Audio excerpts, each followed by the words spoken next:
Hello everyone, welcome to star education YouTube channel. Star education YouTube ચેનલમાં આપ સૌનું ખૂબ ખૂબ સ્વાગત છે.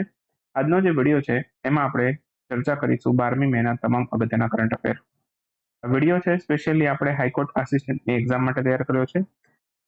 હાઈકોર્ટ આસિસ્ટન્ટનો જે પેપર છે એમાં તમામ જે પોઈન્ટ છે કરંટ અફેરના ઇંગ્લિશમાં આવશે. તો એને અનુલક્ષીને આપણે જે તમામ MCQ છે કરંટ અફેરના એ અહીંયા ઇંગ્લિશમાં આપશું અને સાથે સાથે એનું ડિસ્ક્રિપ્શન પણ ઇંગ્લિશમાં આપશું, પરંતુ એની સમજૂતી તમને ગુજરાતીમાં મળશે. તો શરૂ કરીએ આજનો વિડીયો. સૌથી પહેલો question: recently the state government has suggest two બેન four wheeler diesel vehicle till which year? તો ફોર વ્હીલર જે ડીઝલ વાહનો છે એને ગવર્મેન્ટે કયા વર્ષ સુધીમાં બેન કરવાનું જાહેરાત કરી છે? તો આ જાહેરાત કરી છે 2027 સુધીમાં. તો ઓપ્શન ડી આપણો આન્સર થશે. 2027 સુધીમાં ગવર્મેન્ટે સજેસ્ટ કર્યું છે કે ફોર વ્હીલર ડીઝલ વ્હીકલ છે બરાબર, એને બેન કરી દેવા જોઈએ. સ્કૂલમાં એક કમિટી બની હતી અને કમિટી એવો ચુકાદો આપ્યો છે. તો એનર્જી ટ્રાન્ઝિશન એડવાઇઝરી કમિટી હતી જેણે આ ચુકાદો આપ્યો છે કે 2027 સુધીમાં diesel powered four wheeler vehicle છે એને બેન કરવા જોઈએ.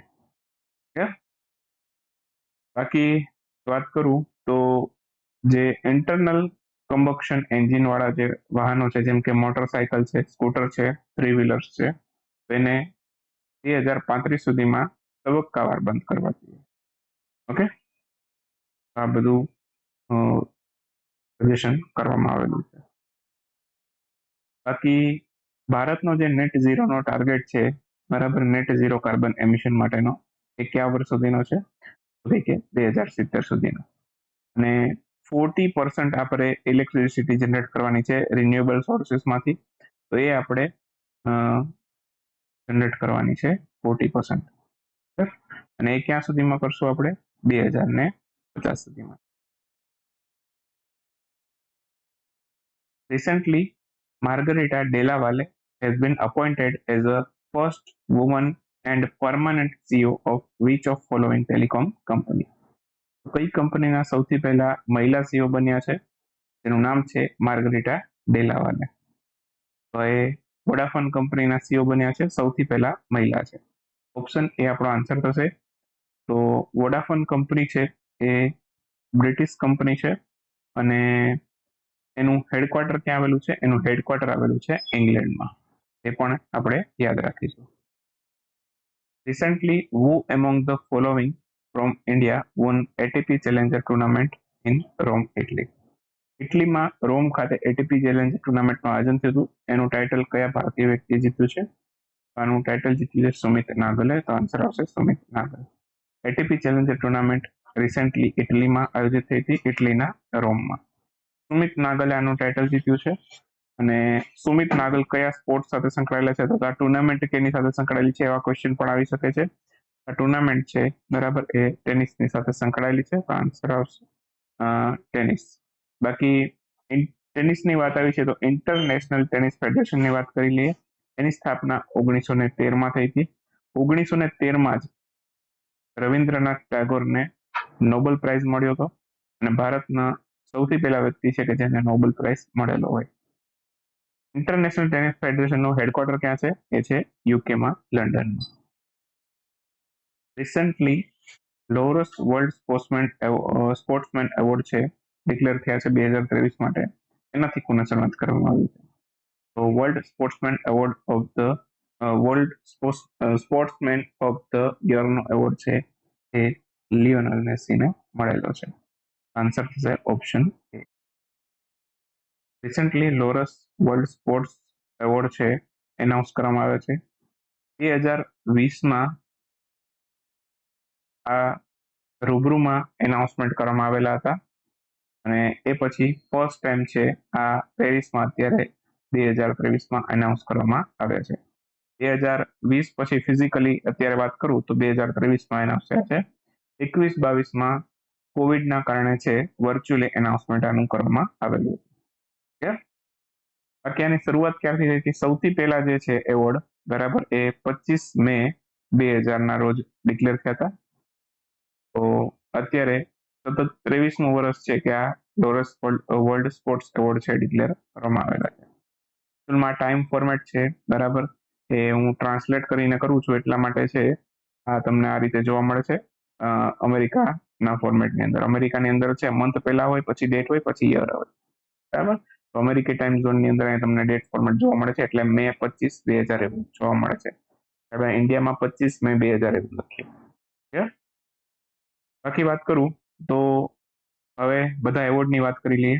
World sportsman of the year award છે આ કોને મળ્યો છે? લિયોનલ મેસીને મળ્યો છે, આર્જેન્ટિનાના ખેલાડી છે. ક્લિયર? 2020માં પણ એમને મળ્યો હતો. ઓકે, સૌથી પહેલી વખત ફર્સ્ટ ટાઈમ લિયોનલ મેસીએ 2020માં એવોર્ડ મેળવેલો હતો. વર્લ્ડ સ્પોર્ટ્સ વુમનનો કોને મળ્યો? શેલ્લી અને ફ્રેઝર પાયરી. તો એ જમૈકાના છે. બાકી વર્લ્ડ ટીમ ઓફ ધ યરનો એવોર્ડ કોને મળ્યો છે? વર્લ્ડ ટીમ ઓફ ધ યરનો એવોર્ડ મળ્યો છે આર્જેન્ટિના મેન્સ ફૂટબોલ ટીમને. વર્લ્ડ બ્રેક થ્રુ એવોર્ડ કોને મળ્યો છે? કાર્લોસ અલ્કારાઝને મળ્યો, સ્પેનના ખેલાડી છે. વર્લ્ડ કમબેક એવોર્ડ કોને મળ્યો છે? ક્રિસ્ટિન ઇરિક્સનને, એ ડેનમાર્કના ખેલાડી છે. અને world action sportsperson of the યરનો પુરસ્કાર મળ્યો છે એલિન ગ્યુને, એ ચીનના ખેલાડી છે. આટલા એવોર્ડ તમારે યાદ રાખવાના, માંથી કોઈ પણ ક્વેશ્ચન તમારી પરીક્ષામાં આવી શકે. હાઈકોર્ટમાં એક સ્પોર્ટ્સનો સબ્જેક્ટ પણ છે, સ્પોર્ટ્સના સંદર્ભમાં પણ અહીંથી ક્વેશ્ચન નીકળી શકે છે. Recent Petersburg dialogue on climate change was organized on which of following places? તો પીટર્સબર્ગ ડાયલોગનું આયોજન થયું ક્લાઇમેટ ચેન્જ માટે, આ જર્મનીમાં થતો, આન્સર આવશે જર્મની. તો Petersberg dialogue on climate change will be held in Germany, Berlin. બે કન્ટ્રી છે કે જેણે આનું આયોજન કર્યું છે, એક તો જર્મની છે અને બીજું છે યુએ, પણ લોકેશન જે છે એ જર્મની હતી. બંને મળીને આનું આયોજન કર્યું છે, યુએ અને જર્મની. યુએ છે એ યુએનએફસીસીની COP28 નું પણ આયોજન કરશે શર્મલ શેખમાં, એ પણ યાદ રાખીશું. બાકી Petersberg dialogue on climate change છે એની શરૂઆત 2010માં કરી હતી. ચાન્સેલર હતા જર્મનીના ભૂતપૂર્વ એન્જેલા મર્કેલ, એમણે આની શરૂઆત કરી હતી. બાકી આનો પર્પસ છે બરાબર, એ જે કોપ સમિટ થાય છે એના માટે સક્સેસફુલ ક્લાઇમેટ ચેન્જ કોન્ફરન્સ થાય એ માટે આનો મુખ્ય હેતુ છે. ડાયલોગ છે એનો ફોકસ એના ઉપર હોય છે climate adaptation, climate finance, dealing with damage and losses, તેના ઉપર આનું ફોકસ હોય છે. International nurses day was celebrated recently on which day? તો ઇન્ટરનેશનલ નર્સિસ ડે છે એ 12th મેના રોજ સેલિબ્રેટ કરવામાં આવે છે. 12th મે હતું ઇન્ટરનેશનલ નર્સિસ ડે. ફ્લોરેન્સ નાઇટિંગેલ છે એની બર્થ એનિવર્સરીને આપણે ઇન્ટરનેશનલ નર્સિસ ડે તરીકે ઉજવીએ છીએ. 12th મે 1820માં ફ્લોરેન્સ નાઇટિંગેલનો જન્મ થયેલો હતો. 2023 માટે ઇન્ટરનેશનલ નર્સિસ ડે માટેની થીમ યાદ રાખીશું, our nurses, our future, our nurses. International nurses week પણ હોય છે 6 to 12th May. When was the International Day of Plant Health celebrated recently? આ પણ 12મી મે હતું, આન્સર આવશે 12th મે. તો 12th મેના રોજ છે આ international day of plant health celebrate કરવામાં આવેલું હતું. Protecting plant health pathway to achieving the sustainable development goal, આ એની થીમ હતી. બાકી આપણે 3 વર્ષ પહેલા છે international year of plant health, આ પણ ઉજવી લીધું છે 2020માં. વર્લ્ડ ફોરેસ્ટ ડે આવા થોડાક સિમિલર 2-3 દિવસો કહી દો. વર્લ્ડ ફોરેસ્ટ ડે 21 માર્ચે હોય છે, વર્લ્ડ વાઇલ્ડ લાઇફ ડે 3 માર્ચે હોય છે, અને બાકી વર્લ્ડ એન્વાયરમેન્ટ ડે છે 5th જૂને આપણે ઉજવીએ છીએ. Carbon border adjustment mechanism was recently introduced by which organisation? Carbon border adjustment mechanisation છે યુરોપિયન યુનિયનને ડિક્લેરેશન આપ્યું આનું, તો એના દ્વારા આયોજન કરવામાં આવેલું છે. યુરોપિયન યુનિયન છે બરાબર, ઓક્ટોબર 2023માં કાર્બન બોર્ડર એડજસ્ટમેન્ટ મિકેનિઝમ લાવશે. એક પ્રકારનો ટેક્સ છે આ, જે કાર્બન ઉત્સર્જન થતું હોય એવી કંપનીઓ અથવા તો એવું સેક્ટર છે એના ઉપર ટેક્સ લગાડશે. એનાથી 20થી 35% જેટલો ટેક્સ છે ટ્રાન્સલેટ થશે. ઓકે, અને 1 જાન્યુઆરી 2026થી અમલમાં આવશે. જે કાર્બન બોર્ડર એડજસ્ટમેન્ટ મિકેનિઝમ છે ફિટ ફોર 55 ઇન 2030 પેકેજ છે એનો એક પાર્ટ છે. ઓકે, તો આ ખાસ યાદ રાખીશું. ગ્રીન હાઉસ ગેસીસ છે એને 55% રેડ્યુસ કરવા 2030 સુધીમાં, તે માટેની આ એક મૂવમેન્ટ છે ફિટ ફોર 55 ઇન 2030 પેકેજ. આ પણ યુરોપિયન યુનિયનનું ઇનિશિયેટિવ છે. તો ક્વેશ્ચનમાં એવું આવે કે આ કોનું ઇનિશિયેટિવ છે, તો યુરોપિયન યુનિયનનું. How many gallantry award have been announced by president Droupadi Murmu recently? તો રિસેન્ટલી છે ટોટલ 37 ગેલેન્ટ્રી એવોર્ડ છે ડિક્લેર કરવામાં આવેલા આપણા ભારતના રાષ્ટ્રપતિ પ્રેસિડેન્ટ દ્રૌપદી મુર્મુ દ્વારા. તો મે 2023માં એમણે ડિક્લેરેશન આપ્યું અને ટોટલ 37 એવોર્ડ આપ્યા. 37માંથી 8 છે એ કીર્તિ ચક્ર હતા અને 29 છે શૌર્ય ચક્ર હતા. અશોક ચક્ર એ સૌથી ઊંચો પીસ ટાઈમનો ગેલેન્ટ્રી એવોર્ડ છે. ઓકે, વોર ટાઈમનો સૌથી ઊંચો ગેલેન્ટ્રી એવોર્ડ છે એ પરમવીર ચક્ર છે, બરાબર. પછી આવે મહાવીર ચક્ર, પછી આવે વીર ચક્ર, એ વોર ટાઈમ માટે. પીસ ટાઈમ માટે અશોક ચક્ર, એના પછી કીર્તિ ચક્ર, પછી શૌર્ય ચક્ર. ઓવરઓલ તમને બધા ભેગા મિક્સ કરીને આપે તો એમાં સૌથી પહેલો ક્રમ આવે પરમવીર ચક્ર, પછી અશોક ચક્ર, પછી મહાવીર ચક્ર, કીર્તિ ચક્ર, વીર ચક્ર અને શૌર્ય ચક્ર. તો એ બધા ક્રમ વાઇઝ આપેલા છે. વાત કરું હવે વોર ટાઈમના જે એવોર્ડ છે એની, તો પરમવીર ચક્ર, મહાવીર ચક્ર અને વીર ચક્ર, આ બધા પુરસ્કાર છે એની શરૂઆત થઈ 26 જાન્યુઆરી 1950 થી. અને એવું કહેવાય છે કે આનું ઇમ્પ્લિમેન્ટેશન છે એ 15 ઓગસ્ટ 1947 થી કરવામાં આવે છે. એના પછી જ થોડાક સમય પછી 2-3 વર્ષમાં એક નવા ગેલેન્ટ્રી એવોર્ડ શરૂ થયા જેને નામ આપ્યા અશોક ચક્ર ક્લાસ 1, ક્લાસ 2 અને ક્લાસ 3. બધાનું નામ અશોક ચક્ર જ રાખવામાં આવેલું, અશોક ચક્ર ક્લાસ 1, ક્લાસ 2 અને ક્લાસ 3. આની શરૂઆત થઈ 1952માં. 1952માં આની શરૂઆત થઈ ત્યારે ક્લાસ 1, ક્લાસ 2, ક્લાસ 3 એવી રીતે આપતા હતા, બરાબર. અને પછી 1967માં આનું નામ બદલી અશોક ચક્ર, કીર્તિ ચક્ર અને શૌર્ય ચક્ર એવું કરી દેવાયું. ક્લાસ 1 વાળું હતું એનું નામ અશોક ચક્ર જ રાખ્યું, ક્લાસ 2 વાળાનું કીર્તિ ચક્ર કર્યું અને ક્લાસ 3 વાળું અશોક ચક્ર છે એને શૌર્ય ચક્ર નામ આપી દીધું. આવી રીતે નામકરણ ચેન્જ કર્યું. ક્યારે કર્યું? 1967.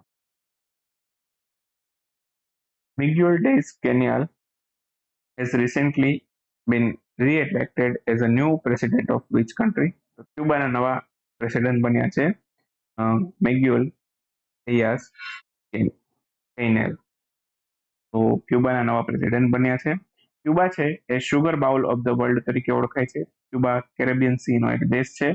ક્યુબાની રાજધાની હવાના છે. Which state provide maximum employment under Mahatma Gandhi National Rural Employment Guarantee Scheme? તો આજે Mahatma Gandhi national rural employment guarantee scheme છે એના અંતર્ગત સૌથી વધારે એમ્પ્લોયમેન્ટ કોણે આપ્યું? આ આપ્યું રાજસ્થાને. તો આન્સર ઓપ્શન એ આપણો આન્સર થશે. રાજસ્થાન છે, બરાબર, એણે સૌથી વધારે એમ્પ્લોયમેન્ટ આપ્યું છે. Person day guarantee person day generation અંતર્ગત છે સૌથી વધારે જે રોજગાર છે, એમ્પ્લોયમેન્ટ છે એ રાજસ્થાને જનરેટ કર્યો. રાજસ્થાન પછી છે તમિલનાડુ સેકન્ડ રેન્ક આવે છે અને ઉત્તર પ્રદેશ છે થર્ડ રેન્ક ઉપર આવે છે. બાકી આ જે સ્કીમ છે એ મિનિસ્ટ્રી ઓફ રૂરલ ડેવલપમેન્ટ અંતર્ગત કાર્ય કરે છે. એકચ્યુઅલમાં જે Mahatma Gandhi national rural employment guarantee scheme છે એ પેલા 2009માં NREGA નામથી ઓળખાતી હતી, જે 2009માં શરૂ થઈ હતી અને પાછળથી આનું નામ બદલી 2009માં એકચ્યુઅલમાં NREGA છે એ 2005માં શરૂ થઈ હતી. પાછળથી 2009માં આનું નામ ચેન્જ કરવામાં આવેલું અને Mahatma Gandhi national rural employment guarantee નામ આપ્યું. હાલમાં જ ઇન્ડિયા અને થાઇલેન્ડ વચ્ચે ઇન્ડો થાઈ કોર્પેટ એક્સરસાઇઝનું આયોજન થયું છે. આ મે 2023માં કરવામાં આવેલું હતું. આ કેટલામું સંસ્કરણ હતું? આ 35મું સંસ્કરણ હતું. તો કેટલામું એડિશન હતું અથવા તો કેટલામું વર્ઝન હતું એવો ક્વેશ્ચન છે. તો 35મું વર્ઝન હતું.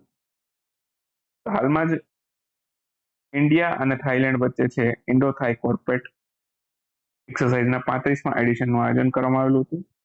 બંને દેશોની નેવી વચ્ચે એક્સરસાઇઝ થાય છે. આ વખતે અંડમાન સીમાં થયું. ભારત તરફથી INS કેસરી આમાં પાર્ટિસિપેટ કરશે. તો આ તો આજનો વિડીયો. કરંટ અફેરનો કોર્સ લેવો હોય અથવા તો હાઈકોર્ટ આસિસ્ટન્ટનો કોર્સ લેવો હોય તો આપણી વેબસાઇટ વિઝિટ કરો અથવા તો એપ્લિકેશન ડાઉનલોડ કરી તમે લઈ શકો છો. મળીએ નેક્સ્ટ વિડીયોમાં. ત્યાં સુધી રજા લઈએ. આવજો. Bye bye. Good night. શુભરાત્રી. Thank you for watching.